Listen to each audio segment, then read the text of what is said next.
You've probably heard of Gamboa. You'll most likely be familiar with him from the fight of the year in 2014 against Terence Crawford, where he was knocked out dramatically. But Gamboa is not the subject of this video. I want to talk about his opponent in this contest, Alexei Tishenko from Russia. Growing up boxing in the mid-2000s, I watched boxing religiously, studying different fighting styles so that I could emulate their techniques. I didn't watch much professional boxing, however. I'd watch the occasional big fight, but generally I watched amateur boxing. The reason for this was simple. In this period of time, amateur and professional boxing were virtually different sports. Hit and don't get hit. That's the general rule to be successful in boxing.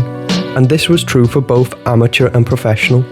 But the reason I say that they were different sports at this point in time is because of the scoring system.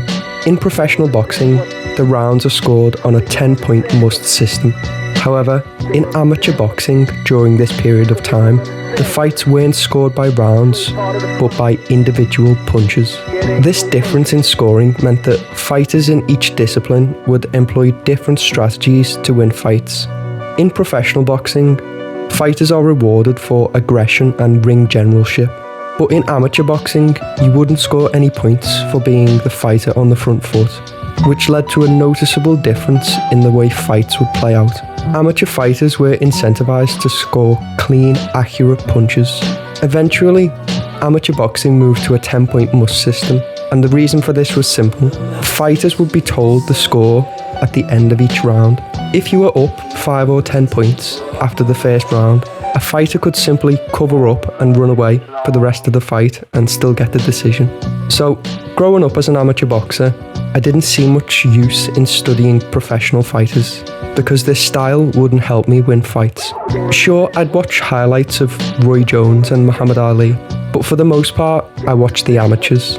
Of the amateur boxers of this period, there are a number of exceptional fighters that went on to become professional world champions, but there were some elite level fighters that never graduated to the professional ranks and therefore never got the recognition they deserve.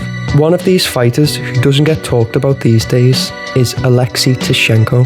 You'll be hard pressed to find a fighter in any era with cleaner punch mechanics. As a teenager, I would hunt down tapes of his fights. Bear in mind, this was before YouTube, so when I say tapes, I mean actual VHS tapes. The fighter I studied most was a man called Mario Kindelan, but that's for another video. A close second was Tishenko, and it's clear to see why when you watch clips from his fights. Not only was he technically sound, but he also took it to his opponents and looked to dominate the fight in all aspects while still maintaining a healthy points lead. He pressed forward, looking to land clean punches while making his opponent miss by millimeters.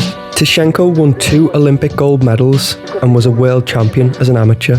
I was shocked to find that he's listed as a southpaw on BoxRec. Whoever filled out his profile clearly never seen him fight, and neither have most other people, which is a real shame. One contest that you can find online is one of the few contests in which he was defeated. The bout in question was at the Worlds in 2007, where he was outpointed by Frankie Gavin. Now, you might be familiar with Frankie Gavin if you follow professional boxing in the UK. He was a notoriously soft puncher who had no power behind his shots. Gavin was a standout amateur for the UK, but had little success as a professional after being walked down by gritty fighters who were prepared to walk through his combinations to land more effective punches. This fight between Tishenko and Gavin is a perfect example of why the scoring system was changed not long after. After gaining the lead, Gavin opts to run away for the rest of the fight. This style of fighting was ruining the amateurs, along with Eastern European fighters who would just cover up for the entire fight with a tight guard and hope to squeeze out the win. There's a documentary on YouTube about Alexei that details his life and achievements that I recommend watching if you're interested in seeing more about him. Tishenko retired from boxing shortly after winning his 2nd Olympic gold medal, and it's a real shame that we never got to see him turn over and display his skills as a professional. He now works as a boxing coach, teaching the next generation of fighters. To end this video, I'm going to leave you with the first round of the bout between Gamboa and Tishenko, completely unedited, because I think this fight is so underappreciated and displays why Tishenko is such a talent. Gamboa was a world-class amateur and an Olympic gold medalist. This contest was fought at the highest level and neither fighter was paid a cent for it. I highly recommend you go back and watch this fight in full. Thanks for watching. Make sure to like and subscribe for more content. Until next time.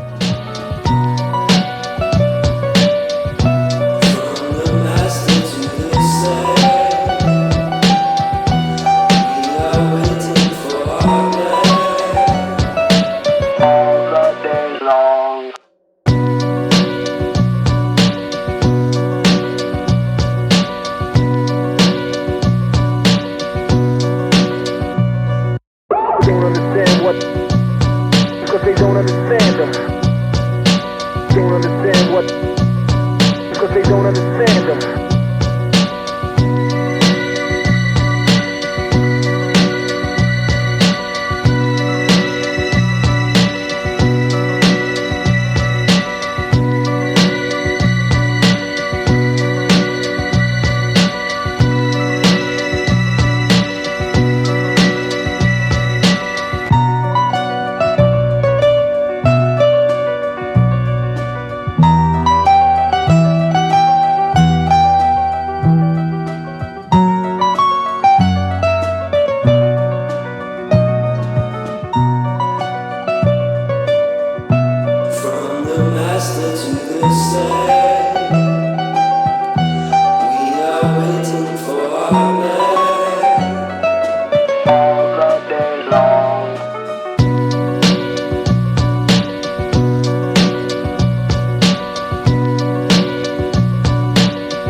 Because they don't understand them. A play's harder to find, yet ain't no mercy. Don't understand what, because they don't understand them. A play's harder to find, yet ain't no mercy. Don't understand what, because they don't understand them. A play's harder to find, yet ain't no mercy.